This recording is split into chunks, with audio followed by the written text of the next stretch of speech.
class 9, welcome back to the chemistry third lecture of Tarwatch atom and molecules। चलिए start करते हैं। What is atom? Atom क्या होता है? पहले यही बात आती है कि एटम है क्या भाई, क्या चीज़ है एटम? एटम है सबसे fundamental unit of matter. Matter की फंडामेंटल यूनिट होती है एटम।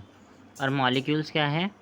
अगर हम दो एटम लें और उनको जोड़ दें साथ में, मतलब कि ये दो एटम लिए और जोड़ दिए तो वो क्या बन जाएगा? एटम। वो मॉलिक्यूल्स, दो एटम को जोड़ने से क्या बनता है?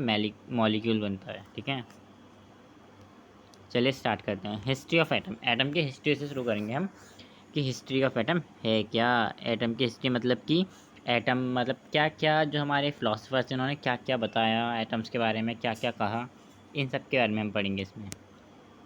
फर्स्ट इज काद्यामा महर्षि। काद्यामा जी नहीं, महर्षि जी।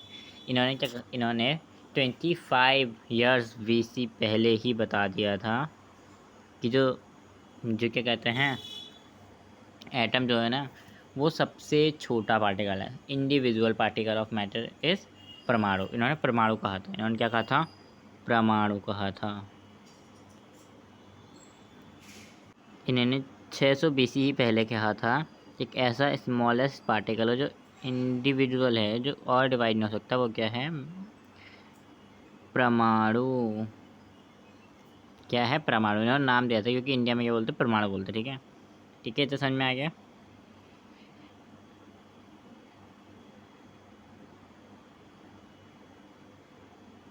एवरी केमिकल रिएक्शन ऑफ परमाणु and its compound forms a new compound. Okay, परमाणु मतलब जिसके संग भी एटम का रिएक्शन होता है वो नई चीज़ फॉर्म करेगा। ठीक है, केमिकली।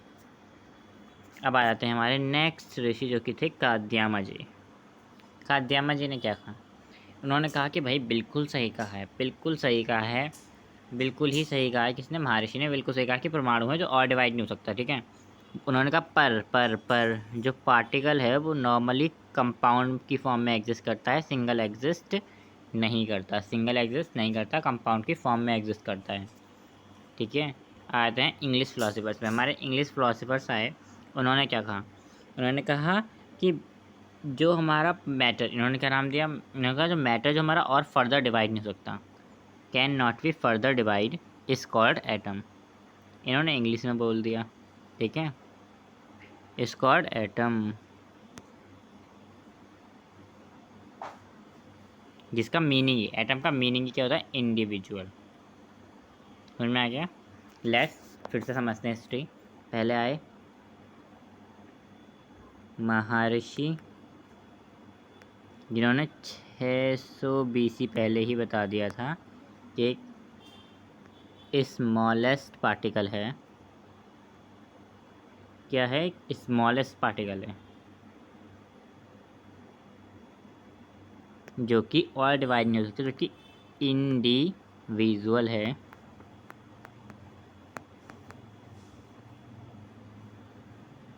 वो क्या है? वो है परमाणु। परमाणु। ठीक है, अब आते हैं काद्यामा जी पे।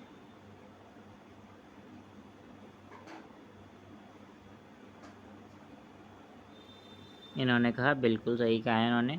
ठीक है, इंडियन फिलोसफर थे ये भी एक। काद्यामा जी सेठ की जो पार्टिकल्स हैं, जो हमारे परमाणु हैं, वो नॉर्मली एग्जिस्ट नहीं करता। क्या कहते हैं? नॉर्मली एग्जिस्ट नहीं करता। नॉर्मली एग्जिस्ट नहीं करता, ये मॉलिक्यूल की फॉर्म में एग्जिस्ट करता है, वेरियस फॉर्म में एग्जिस्ट करता है। ये कहा था। मॉलिक्यूल उस टाइम डिफाइन नहीं किया था, पर ऐसे बोला जाता है कि उन्होंने मॉलिक्यूल डिफाइन किया था या नहीं, पर उन्होंने कहा था वेरियस फॉर्म्स में एग्जिस्ट करता है, लाइक मॉलिक्यूल्स। ठीक है, कंबाइन होकर कंबाइन फॉर्म में एग्जिस्ट करता है। उन्होंने ये नहीं कहा था मॉलिक्यूल, उन्होंने कहा था कंबाइन फॉर्म में एग्जिस्ट करता है। ठीक है, तो कंबाइन फॉर्म को हम क्या कहते हैं? हम मेरे को ज़रा हम कंबाइंड एटम की कंबाइंड फॉर्म को हम क्या कहते हैं? कंबाइंड फॉर्म किसकी? एटम की। एटम की कंबाइंड फॉर्म को हम क्या कहते हैं? एटम की कंबाइंड फॉर्म को मॉलिक्यूल कहते हैं। इसलिए कहा जाता है कि उन्होंने कहा था कि वो मॉलिक्यूल की फॉर्म में एग्जिस्ट करता है। इसीलिए कहते हैं कि कादयामा जी ने कहा था कि यह मॉलिक्यूल की फॉर्म में एग्जिस्ट करता है। ठीक है, अब आते हैं लॉ ऑफ केमिकल कॉम्बिनेशन, ये समझते हैं। आइए, तो देखो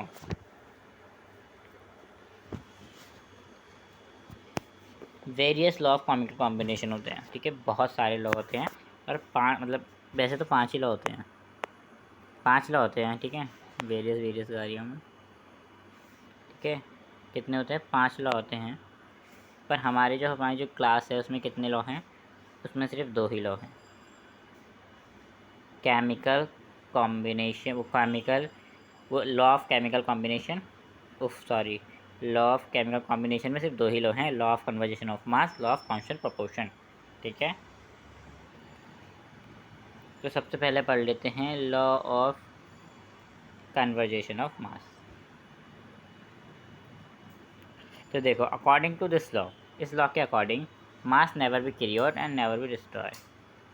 ठीक है, ना ही मास क्रिएट हो सकता है, ना ही डिस्ट्रॉय हो सकता है।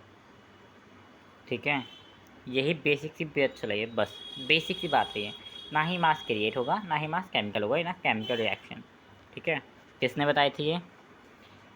एंटोनी जी ने बताई थी इन 1789 में। तो during a chemical reaction total mass of reactant is equal to total mass of product. हम इसको ऐसे भी लिखते हैं, कैसे भी लिखते हैं? Total mass of reactants is equal to total mass of product, मतलब कि टी एम हो T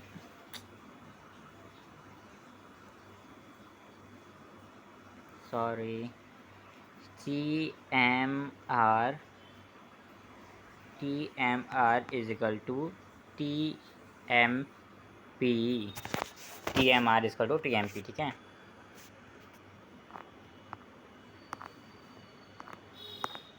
total mass of product is equal to total mass of reactant. अब इसको देखो ध्यान से।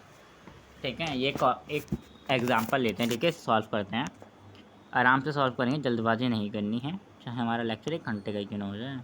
बेशक आप रहोगे नहीं 1 घंटे, मुझे पता है। चलो, सबसे पहले example, in a chemical reaction 53 gram of sodium carbonate react with 6 gram acid. The product is 22 gram of,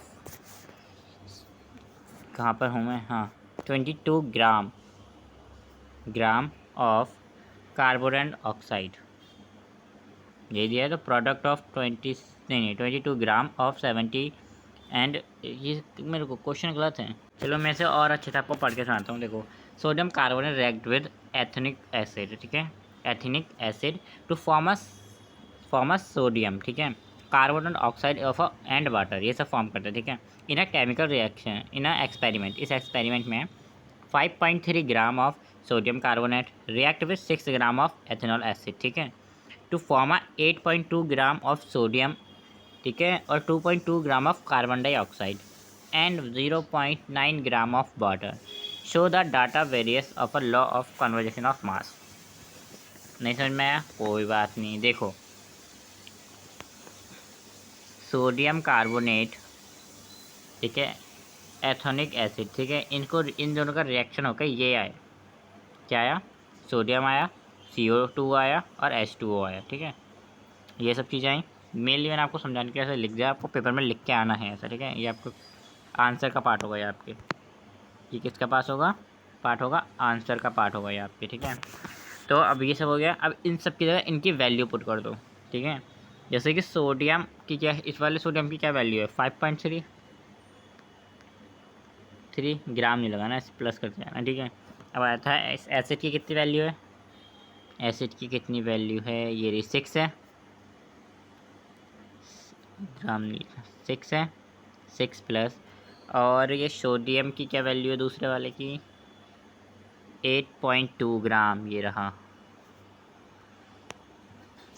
ये दिख रहा है ये 8.2 ग्राम, यही है। 8.2 ग्राम। जरा इसको इरेज कर दो, ज़्यादा खजूर मछली हो गई। 8.2 ग्राम प्लस, ग्राम नहीं लिखना भाई, कितनी बार ही सोचता हूँ।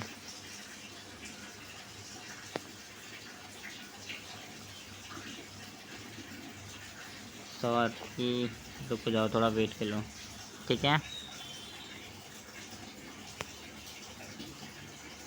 प्लस अब किसके लिए वैल्यू लिखनी है, अब लिखनी है CO2 की।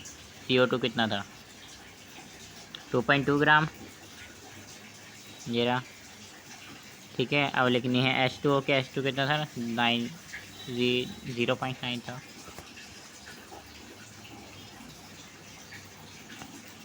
Zero point nine. तो अब इन लोगों को हम प्लस करेंगे। अगर हम इन लोगों को प्लस करेंगे तो टोटल मास ऑफ, तो ये जो है साइड का तो क्या आएगा, 11.3 ग्राम आएगा, ठीक है। इजिकल टू इधर का भी 11.3 ग्राम आएगा। तो दोनों में मास चेंज नहीं हुआ, उन्होंने रिएक्ट करके कुछ भी बना लिया और मास सेम ही रहा। इससे क्या पता चलता है कि टोटल मास ऑफ रिएक्टेंस कर लो टोटल मास ऑफ प्रोडक्ट, ठीक है। TMR इजकल टू TMP, ठीक है। देखो यहाँ पे मैंने आपको विद सॉल्यूशन भी दे रखा है, ठीक है। इधर के लोगों को प्लस करा, इधर के लोगों को प्लस करा, ये आया, ये आंसर आया, is equal to this left hand side. LHS का मतलब होता है left hand side, R hand side, वो राइट हैंड साइड, ठीक है। तो law of conservation of mass is agreement, ठीक है। ये देखो, ये सब लिख के आपको लिख कर ऐसे आना है, वैसे क्वेश्चन आएगा नहीं, आई थिंक 9th में क्वेश्चन आता नहीं है, फिर भी लॉ याद करके चले जाना, क्वेश्चन याद मत करना। नेक्स्ट है लॉ ऑफ कांस्टेंट प्रोपोर्शन, किसने दिया था और कब दिया था, ठीक है। ये भी याद करना है। प्रोस्ट ने दिया था 1799 में। मेनली इनका लॉ क्या कहता है, मेनली इनका लॉ कहता है कि जो हमारा मास है, मतलब कि जो भी केमिकल सब्सटेंस है, जो भी हमारा केमिकल सब्सटेंस है, ठीक है, केमिकल सब्सटेंस है, उसके जो एलिमेंट हैं, जो वो जो होते हैं ना, वो डिफाइन, मतलब कि डेफिनेट प्रोपोर्शन में होते हैं, डेफिनेट प्रोपोर्शन में होते हैं बाय मास। तो अगर हम उसका रेशियो निकालेंगे, तो वो क्या आएगा, मतलब उनका रेशियो निकाला जाएगा, इसमें मिली इतने कहना ख़त्म बात, क्योंकि में खींचे से फालतू में, ठीक है। इस लॉ का मेनली यही कहना है कि जो केमिकल रिएक्शन है उसमें elements are always present in a definite proportion by mass. Mass की डेफिनेट प्रोपोर्शन में वो एलिमेंट क्या रहते हैं, ऑलवेज प्रेजेंट रहते हैं, ठीक है। Right example of this,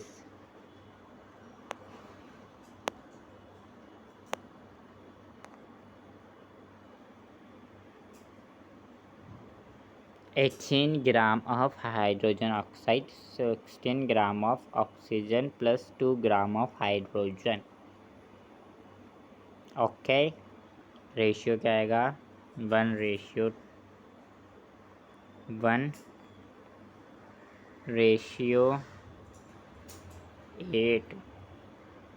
nice ना, सही लिखा है ना, नहीं 1:8।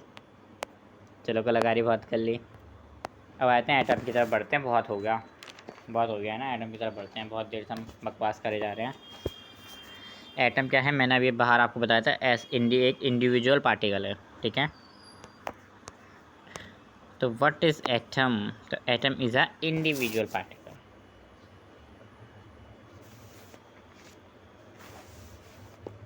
ठीक है। यहाँ पे लिख देते हैं, ठीक है, इंडिविजुअल पार्टिकल,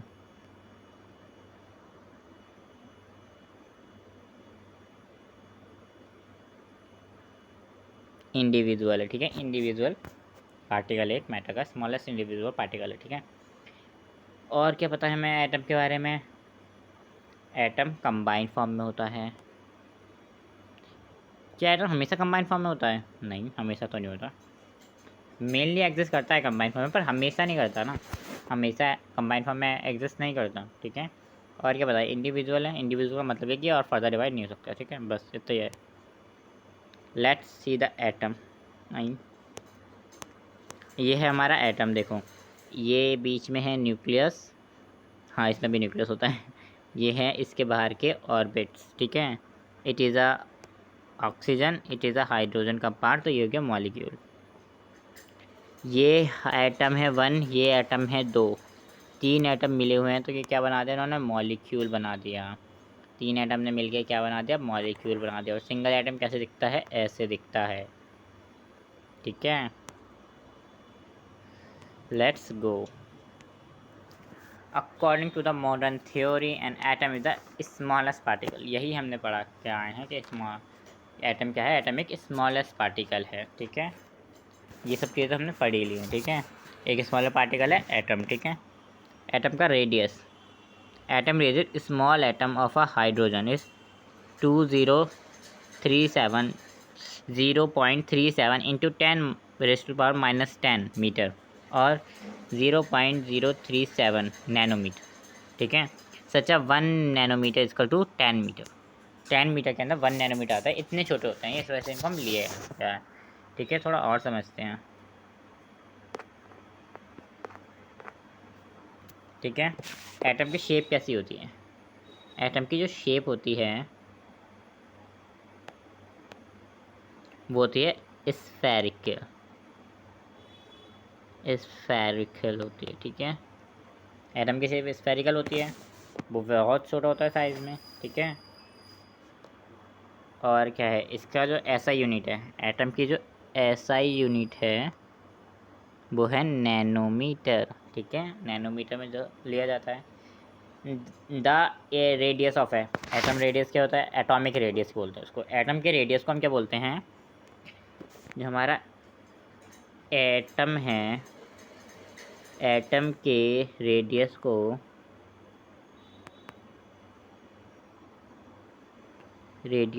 कहा जाता है एटॉमिक रेडियस।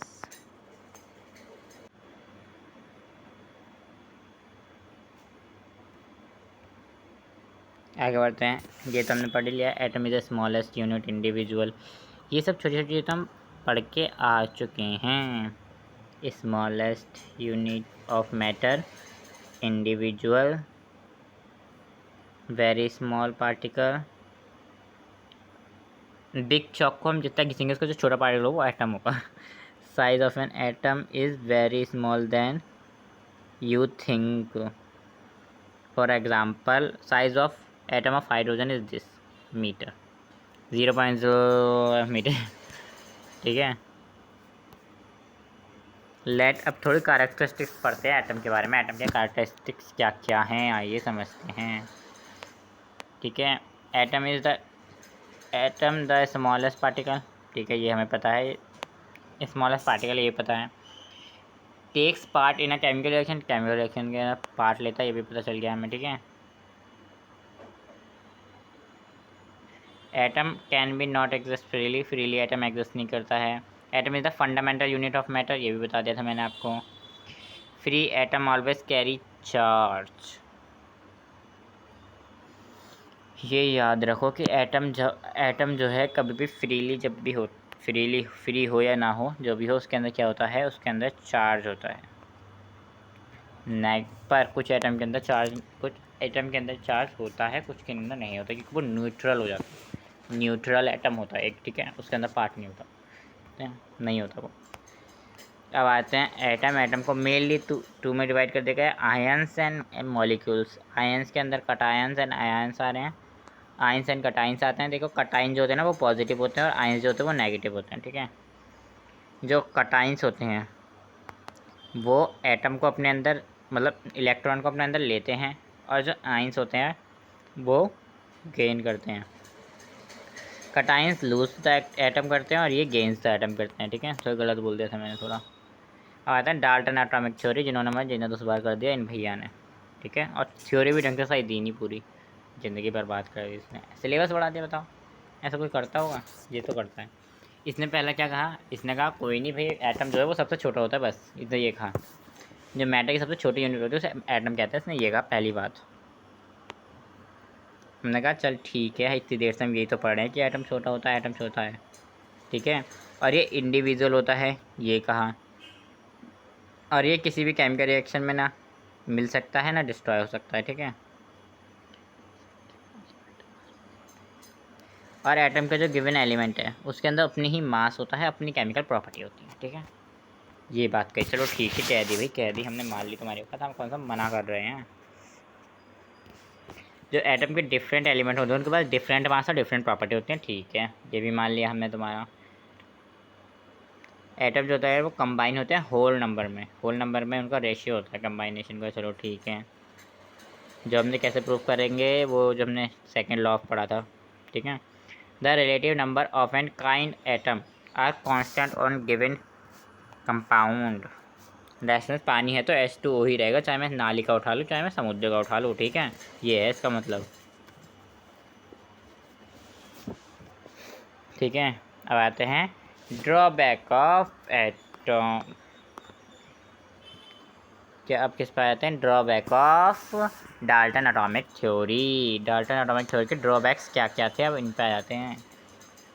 तो हम क्या पढ़ रहे हैं यहाँ पे?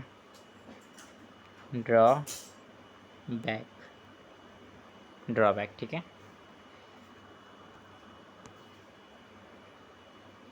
सबसे पहला ड्रॉबैक क्या था? इन्होंने कहा था कि हम एटम को फर्दर डिवाइड नहीं कर सकते।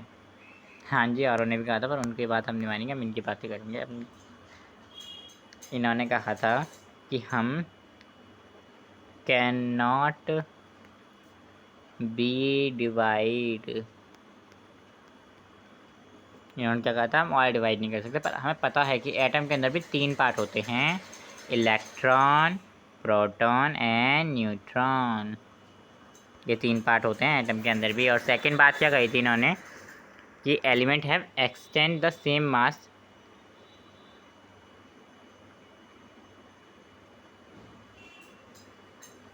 इन्होंने कहा था कि हाँ, डिफरेंट एलिमेंट्स जो होते हैं उनके ना जो होते हैं एटॉमिक नंबर सेम नहीं होते, मतलब मास सेम नहीं होता, कभी केमिकल प्रॉपर्टी से सेम नहीं होती, पर ऐसा होता है कुछ नंबर के मास सेम होते हैं, कुछ के केमिकल प्रॉपर्टी भी सेम होते हैं, लाइक आइसोटोप्स, आइसोबार, ठीक है।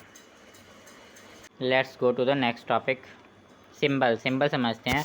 सिंबल जो होते पहले कहा था डाल्टन जी ने कि हाँ भाई मैं बनाता हूँ सिंबल। उन्होंने कहा था कि अगर कोई रिएक्शन होगा तो हम लिखते थोड़ी पड़ेंगे कि हाँ hydrogen plus lithium plus beryllium plus this plus equal to this plus this, इतने में तो केमिकल रिएक्शन ही खत्म हो जाएगा। तो उन्होंने क्या कहा कि हम सिंबल्स लेकर आते हैं।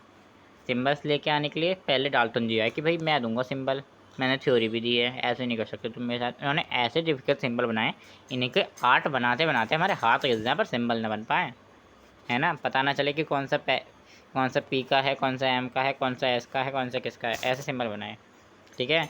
फिर आए हमारे नए ब्रिजियस जी, ठीक है। इन्होंने क्या कहा? Symbol of an element be made from a 1 to 2 letter of a name an. इन्होंने साफ साफ क्या कहा, इंग्लिश बकवास नहीं पढ़ते हुए, कि हमारे हमारे पास ये जो नेम है इनके पहले दूसरे लेटर से क्या कर लेते हैं, एटम का मतलब कि सिंबल बना लेते हैं। जैसे कि एल्यूमिनियम का Al, ठीक है, इन सब का बना लिया, ठीक है। और ये तुम्हें याद भी करने हैं, पर इन सबको यूरिफिकेशन जर्नी भेजना पड़ता है, जो कि है IUPAC, जो कि कहती है कि हाँ पूरे वर्ल्ड में इसको फैला दिया जाए। International union has pure and applied chemistry. इन्होंने इस एलिमेंट को पूरे वर्ल्ड में फैला दिया कि और जो हमारे सिलेबस में टपक गया, ठीक है। क्यों टपका? क्योंकि इन्होंने वर्ल्ड में फैला दिया। और ये आपको याद करने होंगे, line wise hydrogen, helium, lithium, beryllium, boron, carbon, argon, oxygen, fluorine, neon, ये सब आपको याद करने पड़ेंगे, ठीक है। अब आते हैं मॉलिक्यूल के ऊपर। किसके ऊपर? मॉलिक्यूल के ऊपर। मॉलिक्यूल, अब आया मॉलिक्यूल क्या होता है, व्हाट इज़ मॉलिक्यूल। तो मैंने अभी आपको बताया था कुछ टाइम पहले ही कि मॉलिक्यूल जो होता है वो कंबाइंड फॉर्म ऑफ एटम होता है, 2 or more atom which combine a chemically bond, तो उसको हम क्या कहेंगे? मॉलिक्यूल कहेंगे। अब molecule is the smallest particle of a matter. अब तो ये भी स्मॉलेस्ट पार्टिकल ऑफ मैटर कहने लगे, ठीक है। ये शो करता है सब्सटेंस की प्रॉपर्टी शो करता है, ठीक है, लाइक H2O वाटर की प्रॉपर्टी शो करता है। अब आते हैं मॉलिक्यूल 2 तरह के होते हैं, मॉलिक्यूल डिवाइड होते हैं दो कैटेगरी में, होमोजीनस होमो atomic molecules, hetero atomic molecules. होमो एटॉमिक मॉलिक्यूल्स कौन से होते हैं? जो एटम कंबाइन होते हैं सेम एलिमेंट के, जो सेम एलिमेंट के कंबाइन होते हैं। पर जो हेट्रोजीनस होते हैं वो डिफरेंट एलिमेंट के कंबाइन होते हैं। मान लो कि ये, हाँ, तो मुझे लगता है ऑक्सीजन सिंगल रहते हैं? नहीं, ऑक्सीजन जो कंबाइन, मतलब ऑक्सीजन तो फ्रीली होती है ना, वो होती है O2 में। हमारे आसपास ढूंढूंगा ऑक्सीजन नहीं घूम रही, O2 घूम रहा है, ठीक है। तो ये क्या है? ये O2 एग्जाम्पल हो गया हॉट होमो एटॉमिक का, ठीक है। और H2O ये हो गया हेट्रोएटॉमिक का, ठीक है। आते हैं मॉलिक्यूलर मास कैसे निकालते हैं। Very simple, very easy, Lallu problem है ये तो। बताइए किसका डायलॉग बोला मैंने, लल्लू प्रॉब्लम। देखो, अगर हमें निकालना है H2O का, H2O का मॉलिक्यूलर मास, ठीक है, तो हमें सबसे पहले इनका वो पता होना चाहिए, क्या कहते हैं, एटॉमिक नंबर, एटॉमिक मास पता होना चाहिए। एटॉमिक मास क्या होता है ये अब आगे पढ़ेंगे। एटॉमिक मास आई थिंक मैंने इसमें डाला है, ऑफकोर्स बिना डाले तो रह ही नहीं सकते एटॉमिक मास के बिना। ये देखो, एटॉमिक मास की इनके अंदर कितना मास होता है, इनके अंदर जितना मास होता है उसको हम क्या कहते हैं, एटॉमिक मास कहते हैं, ठीक है। तो इसके अंदर क्या है, हाइड्रोजन के अंदर है 1 एटॉमिक मास, ठीक है। पर हाइड्रोजन एटम 2 है तो 2 1 इंटू 1 कर देंगे, ठीक है। सॉरी ध्यान से देखो H2O में पहले क्या है, 2 है, 2 into 1 plus 1 into 16, answer is 18 U। नहीं समझ में आया, कोई बात नहीं, ज़रा अच्छे से समझाता हूँ। देखो ये H2O है, ठीक है, H2O है। सबसे पहले H के कितने एटम हैं, 2 एटम है, इंटू 2 कर देंगे, ठीक है। इसका एटॉमिक मास लिखेंगे 1 है, ठीक है, इतना हो गया। अब आते हैं ऑक्सीजन के ऑक्सीजन के ऊपर, ऑक्सीजन कितने हैं, ऑक्सीजन के एटम कितने हैं, 1 है ओनली, ठीक है, 1 है, प्लस 1 कर देंगे, प्लस 1 करेंगे, ठीक है। इसके बाद इसका वो क्या क्या कहते हैं, एटॉमिक मास क्या है, ऑक्सीजन का एटॉमिक मास 16 होता है, 16 कर दिया। अब इसका हम आंसर निकालेंगे, आंसर निकालो। 2 इंटू 2, 2 प्लस 1 3, 3 इंटू 16, बट अगर हम इसको बोर्ड मास से करें, ऐसे हमारा क्या आएगा, 19 आएगा, पर हम इसको बोर्ड मास से करेंगे। बोर्ड मास में क्या कहते हैं, डिवाइड मल्टीप्लाई प्लस माइनस करते हैं, ऐसे करते हैं ना, ठीक है। पहले इसको इनको मल्टीप्लाई करेंगे, हमेशा याद रखो कैसे करना है, ये मैं तुम्हें दिखा रहा हूँ। इनको मल्टीप्लाई करेंगे, फिर इनको मल्टीप्लाई करेंगे। इनका आंसर क्या आएगा, देखो रुको, इसका आंसर क्या आएगा, 2 आएगा, इसका आंसर क्या आएगा, 16 आएगा, ठीक है। उसके बाद बीच में प्लस है तो इन दोनों को प्लस कर देंगे तो आएगा 18 U। ओके, समझ में आ गया इतना, ठीक है। अब आगे बढ़ते हैं, जो कि हम मॉलिक्यूल, ये तो मैंने अभी आपको समझाया ही था। अब नीचे आ जाते हैं, ये सब है कंपाउंड और कॉम्बिनेशन एलिमेंट, ठीक है। Some compounded some combination element से ये देख लो, ठीक है। जैसे कि hydrogen plus oxygen equal to H2O बनता है, ठीक है। अब आता है एटॉमिसिटी, एटॉमिक मास यूनिट, इन सबको पढ़ेंगे हम धीरे धीरे, हौले साजना, ठीक है। एटॉमिसिटी क्या होती है, the element of atom present in a one molecule of a element is called atomicity. एक एटम एक मॉलिक्यूल के अंदर कितना प्रेजेंट है उसको हम क्या कहते हैं, एटॉमिसिटी कहते हैं, ठीक है। ये देखो,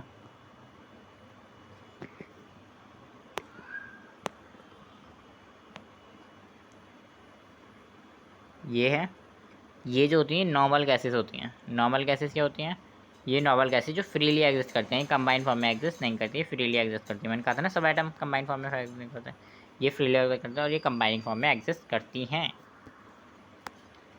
अब आते हैं नेक्स्ट में, atom means the mass,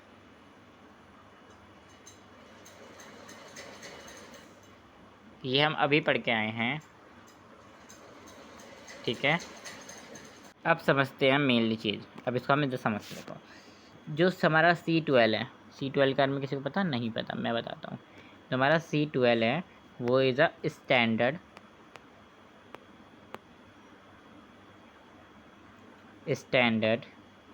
reference element, standard reference element है, ठीक है। इस तरह से किस चीज़ की रेफरेंस दे रहा है, किस चीज़ का है, ये है एटॉमिक मास का। मैंने बताया था ना एटॉमिक मास, ठीक है। हम यहाँ पर हमने देखा था एटॉमिक मास, ये रहा एटॉमिक मास का, ठीक है। एटॉमिक मास का स्टैंडर्ड जो है वो ये है। अब एटॉमिक मास निकाला गया था, एटम तो बहुत से भी हद हल्के होते हैं, तो उन्होंने एक स्टैंडर्ड यूनिफिकेशन ले लिया। इन्होंने ये ले लिया कि हाँ भाई हम इसके भाव पे तोलेंगे उन लोगों को, ठीक है। उसके भाव पे ये करेंगे, हम इन लोगों को तोड़ेंगे, ठीक है। एटॉमिक मास वॉज, इसकी जो वो होती है AMU, ये इसकी असर ये होती है इसकी यूनिट, ठीक है। एटॉमिक मास यूनिट, बट आजकल लोग इसको क्या ले रहे हैं, यू ओनली यू, ठीक है। शॉर्ट में लिखने का इसको हम लोग क्या ले रहे हैं, यू ले रहे हैं, ठीक है। That means 1 atom of C12 is equal to 12 AMU, 12 AMU is equal to mass of 1 atom of carbon 12। तो AMU इज इक्वल टू, ठीक है, ये तो हमें पता है, पर 1 AMU is equal to 1/2 of this, ठीक है। इसका आधा होगा ना 1, 12 का 12 है तो 1/12 होगा ना ये 1 का, तो ठीक है। ये तो समझ में आ गया, बहुत अच्छी बात है, ठीक है। ये तो मैंने आपको बता दिया कि एटॉमिक मास क्या होता है। मास ऑफ 1 एटम ऑफ एलिमेंट इसका एटॉमिक मास, ठीक है। इसको एटॉमिक मास यूनिट भी कहा जाता है, इसको रिप्रेजेंट करा जाता है यू से, ठीक है। ये भी IUPAC ने धप्पा मार दिया इस पर कि हाँ भाई ये है एप्लीकेड केमिस्ट्री, ये जाएगा केमिस्ट्री के अंदर, जिससे हमारा ये सिलेबस भी बढ़ गया ये सिलेबस भी क्या हो गया, बढ़ गया। मैंने अभी आपको बताया ये equal to 1/2 into mass of a carbon, ठीक है। यहाँ पे देखो ऐसे करके, यहाँ पे Na का 1 ले लिया, यहाँ पे C12 ले लिया, ठीक है। यहाँ पे ऐसे नाप तोल करके एटम का एटॉमिक मास निकाला गया, ये तो मैंने दिखाया, ठीक है। अब आता है आयंस पे। आयंस क्या होते हैं, आयंस में a atom of a group that have positive and negative.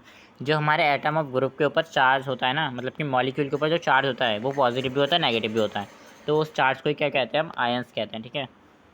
Some positive charge, some negative charge यहाँ पे लिखे हुए हैं, आप पढ़ लेना, Na+, K+, Ca+, ठीक है, NO-3 ये हो ना, ठीक है। अब आयंस दो तरह के होते हैं, मोनोटॉमिक आयंस, हमने कट आयंस वो तो पढ़े थे, ये भी हैं, और पॉलीएटॉमिक आयंस, ठीक है।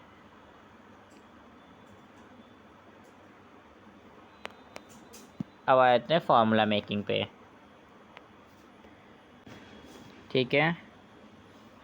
अब बढ़ते हैं आगे फार्मूला मेकिंग पर। फार्मूला मेकिंग किस किस को नहीं आती है, कोई नहीं, हम सिखा देंगे, हम इसमें कौन सी बड़ी बात है, ठीक है। सबसे पहले इधर देखो, ये देखो H2S1 H2S, इसके लिए आपकी NCERT में एक आयंस की टेबल दे रखी होगी, ठीक है। इसके लिए आपकी NCERT में आयंस की क्या दे रखी है, टेबल दे रखी है, जिस पर आयंस लिखे हुए हैं वो पॉजिटिव है या नेगेटिव, ठीक है। और आपको ऐसे कोई भी आयंस पकड़ा दिया जाएगा, जैसे कि H2 नहीं H2 कहाँ है, HS2 ये है। अब इसको कह रहे हैं बैलेंस का, मतलब कि उसको आयंस चेंज करो, तो H इधर आ जाएगा, 2 इधर आएगा। इसका क्या था, 1 था, इसका क्या था, हाँ। इसके नीचे हमें करना कैसे, ये देखो शांति से देखो, H के नीचे उसके आंसर कितने थे, 1 थे। S के नीचे उसके आंसर कितने थे, 2 थे। अब इनके आयंस क्या कर देंगे, अदला बदली कर देंगे, तो क्या आ जाएगा H2S, ठीक है। लाइक हाइड्रोजन, लाइक दिस,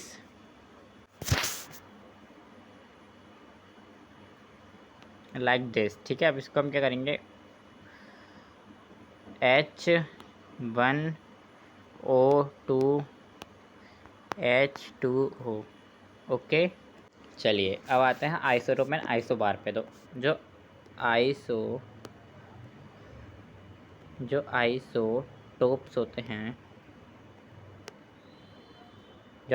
होते हैं उनमें क्या होता है, उनमें सेम एटॉमिक नंबर होता है, ठीक है। सेम क्या होता है, एटॉमिक नंबर होता है, बट डिफरेंट मास नंबर होता है। कैसे समझते हैं, एग्जांपल से समझते हैं। Like 1 2 1 1 1 3 H1, it is a example of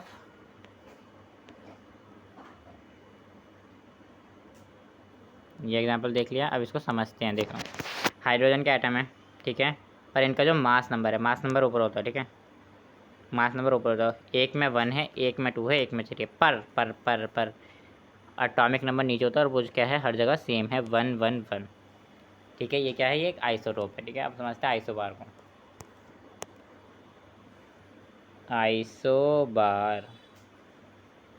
isobar में क्या होता है, सेम मास नंबर होता है इस बार, और डिफरेंट एटॉमिक नंबर होता है, डिफरेंट एटॉमिक नंबर होता है, ठीक है।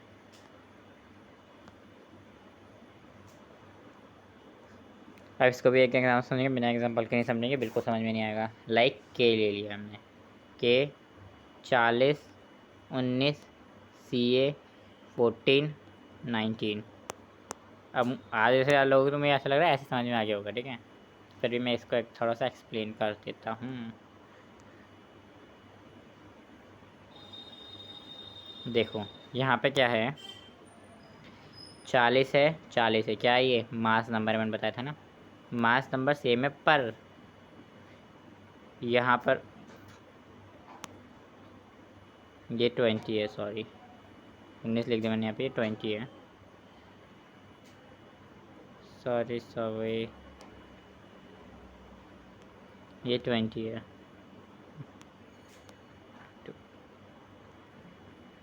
20 है, ठीक है। पर यहाँ पे क्या है, डिफरेंट है, तो ये क्या है, ये एक आइसोबार है, ठीक है, समझ में आ गया। Atom of different have a different atomic number, atom have different element have different atomic number and but same mass number is called isobar. इतना समझ में आ गया, ठीक है। तो एक छोटा सा चीज़ कर लेते हैं, why do atom combine. Atom combine क्यों होते हैं, हमने बात करी कि एटम कंबाइन होते हैं तो मॉलिक्यूल बनाते हैं, क्या बनाते हैं, मॉलिक्यूल। क्यों होते हैं कंबाइन में, ज़रूरत क्या है, उन्हें ज़रूरत है स्टेबिलिटी की, उनको स्टेबल रहना है। स्टेबल क्यों रहना है भाई, स्टेबल कैसे रहा जाता है, हम सबको रहना होता है स्टेबल, तो है ना। स्टेबिलिटी होती है सबसे वन, जो हमें इलेक्ट्रॉन होता है उसको लूज़ करना होता है। सेकंड, हमें जो इलेक्ट्रॉन होता है वो गेन करना होता है। किसी के अंदर इलेक्ट्रॉन कम है, किसी के अंदर इलेक्ट्रॉन ज़्यादा है, तो लूज़ गेन होता है, ठीक है। थर्ड इज शेयरिंग, इलेक्ट्रॉन को शेयर करना होता है। स्टेबिलिटी इन 3 चीज़ों से आती है, ठीक है। Thank you guys, bye morning star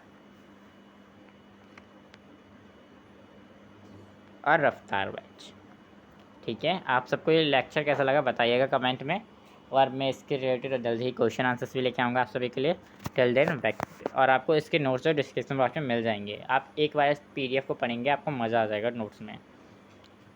thank you.